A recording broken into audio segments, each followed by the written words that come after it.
Alright, here's what's inside a carby. I'll start off with this top cap. It's a little bit hard because I've already got it unscrewed, so just got to make sure it doesn't come apart on me. Take this top cap off.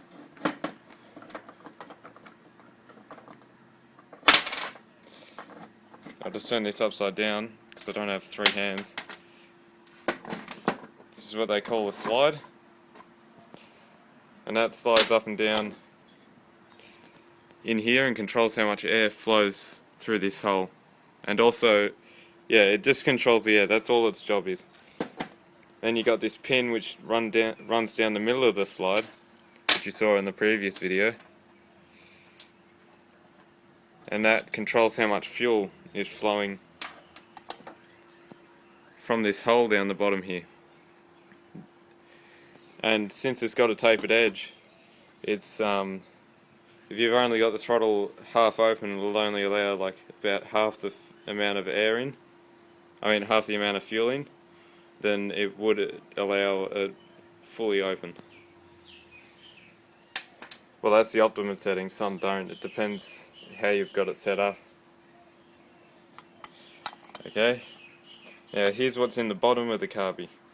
Now what's got to happen is this has to fill up halfway, and this has to suck fuel in without the full bottom of the carby being filled with fuel, because that'd make you flood and make fuel drip from the top here into your carby, and you all probably know what that is because you've all probably flooded a carby. And yeah, it's just not nice. It makes it so your engine can't start because the fuel's not atomizing, it's just trying to run straight fuel, and that's not going to work. Alright, so here's what's inside a carby. It's quite simple. I've already pulled it apart, of course. And this is a fuel bowl. All its job is to fill up halfway and contain the fuel. And we'll ignore the float for now. So as I said, the fuel gets sucked up from this hole down here, which you can see through right now.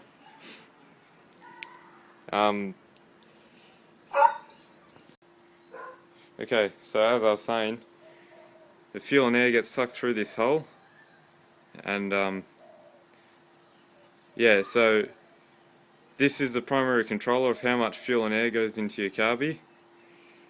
And how you can change that is they've got these jets in the bottom here, and that limits how much fuel can go in, because if I just left it like that, it'd suck way too much fuel in, and it'd just flood my engine all the time.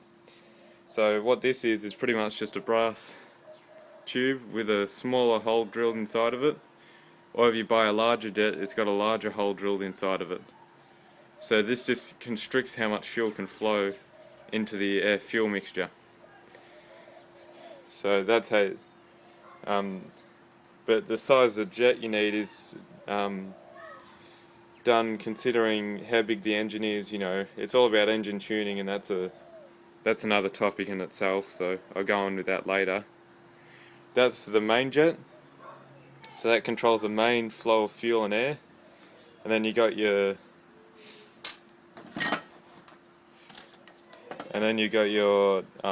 idle jet, which sits in here, and that's got a much smaller hole.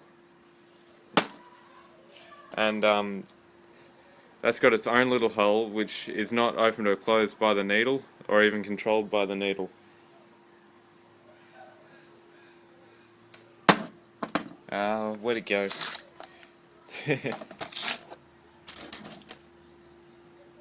Had it here.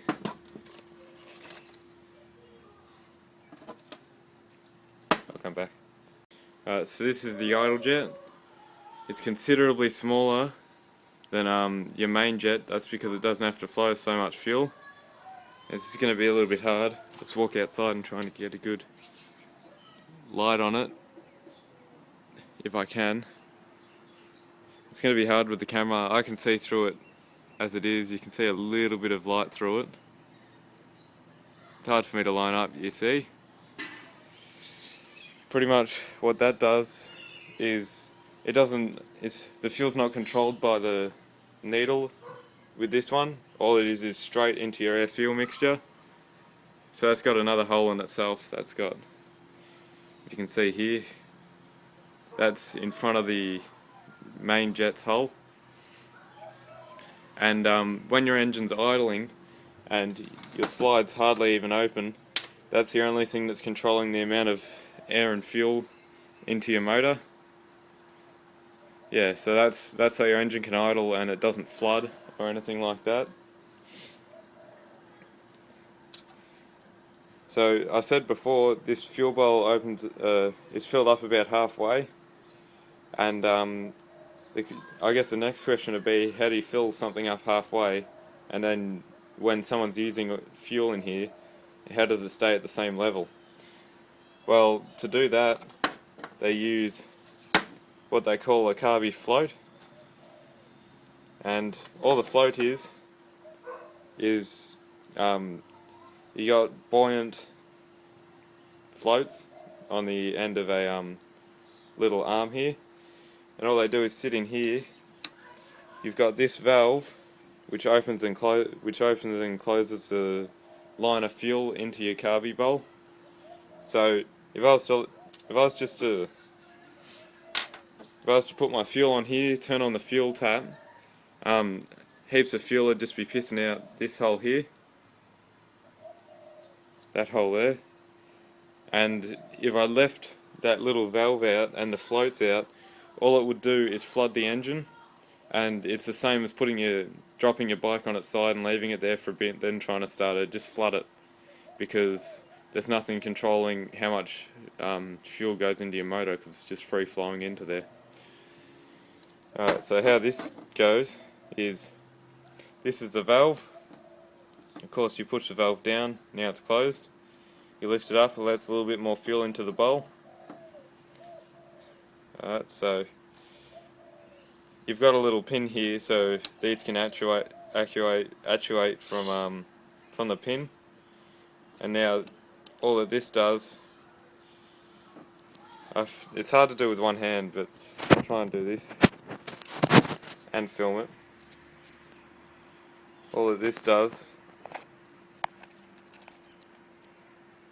got it, is this sits over this little tab here, if you can see. It's got a little holder there. What happens is this valve sits in that hole and constricts how much fuel can go into the bowl, and when you're out of fuel in your bowl, your floats will drop, because you've got to think of it this way. Yeah, your carby's upright, now I'm putting it upside down.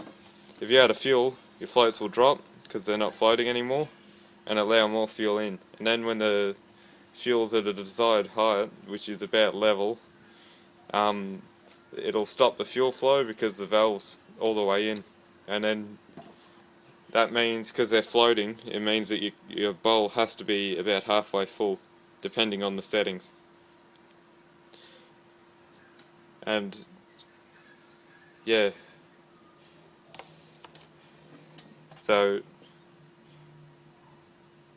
that's pretty much how the carby works. I don't know how much more I can explain it, or there's even an easy way to explain it.